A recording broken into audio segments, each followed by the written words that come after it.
Welcome to Pappus kitchen. நான் இன்னைக்கு பாப்புஸ் கிச்சன்ல சூப்பரான சுலபமா செய்யக்கூடிய ரவா கேசரி செய்ய போறேன். இந்த ரவா கேசரி எப்படி செய்யறதுங்கிறத நாம இப்ப பார்க்கலாம். ரவா கேசரிக்கு 1 கப் ரவை எடுத்திருக்கேன். 1 கப் ரவைக்கு 1 கப் சர்க்கரை எடுத்திருக்கேன். கடாயில 2 ஸ்பூன் நெய் விட்டு முந்திரி பருப்பை வறுத்து எடுத்துக்கலாம்.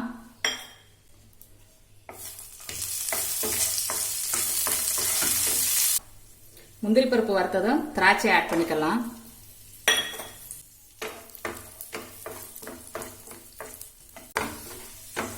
முந்திரி பருப்பும் திராட்சையும் நல்லா ஃப்ரை ஆயிடுச்சு. இப்போ இதை எடுத்துக்கலாம். இப்போ இதே கடாயில இன்னும் 2 ஸ்பூன் நெய் விட்டுக்கிறேன்.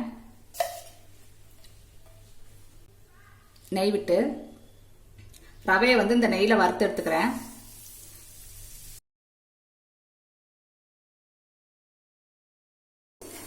லோ ஃப்ளேம்ல வச்சு ஒரு 10 நிமிஷம் ரவையை வறுத்து எடுத்துடலாம். ரவையை நெய்ல வறுத்து எடுக்கும்போது கேசரி நல்லா உருண்டை உருண்டையா முத்து முத்தா வறுக்கும். ரவை நல்லா ஃப்ரை ஆயிடுச்சு. இப்போ இதை வேற ஒரு பிளேட்டுக்கு மாத்திக்கலாம்.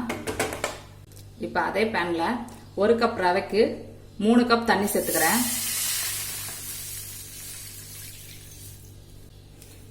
அதாவது ரவை எடுத்த கப்லயே 3 கப் தண்ணி எடுத்திருக்கேன். உங்களுக்கு கேசரி கொஞ்சம் தண்ணி மாதிரி கொல கொலன்னு வேணும் அப்படின்னு நினச்சிங்கன்னா 3 கப் தண்ணிக்கு பதிலாக 3.5 கப் தண்ணி சேர்த்துக்கிறங்க. உங்களுக்கு கேசரி நீங்கள் நினச்ச மாதிரி கரெக்டாக வரும். தண்ணி நல்லா கொதிக்கட்டும். இப்போ 1 பிஞ்ச் உப்பு சேர்த்துக்கிறேன். கலருக்காக நான் எல்லோ கலர் ஃபுட் கலர் சேர்த்துக்கிறேன்.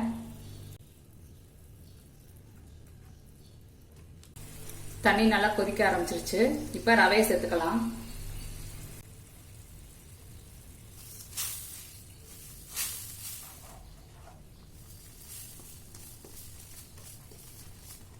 அடுப்பை லோ ஃப்ளேம்ல வச்சு நல்லா மிக்ஸ் பண்ணி விட்டுறலாம்.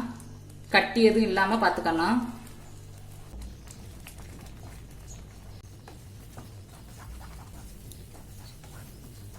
ரவை நல்லா வெந்துருச்சு. இப்போ 1 கப் ரவைக்கு 1 கப் சர்க்கரை சேர்த்துக்கிறேன். உங்களுக்கு ஸ்வீட் அதிகமா வேணும் அப்படின்னா நீங்க 1.25 கப் கூட சேர்த்துக்கிறங்க. கம்மியா வேணும்னா 3/4 கப் வரை சேர்த்துக்கலாம்.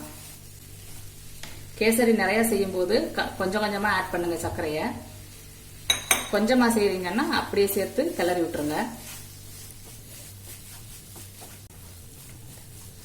சர்க்கரை நல்லா மெல்ட் ஆகி வருது. இந்த டைம் நல்லா கிளறி விடணும். எங்கேயும் கட்டி கட்டி எதுவும் இல்லாம பாத்துக்கணும்.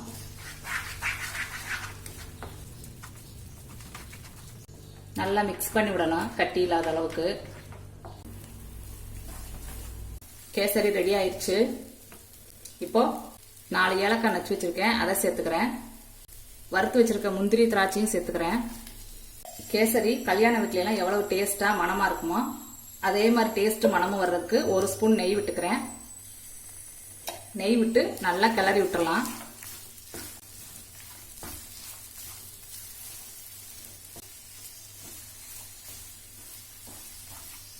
கேசரி ரெடி ஆயிடுச்சு.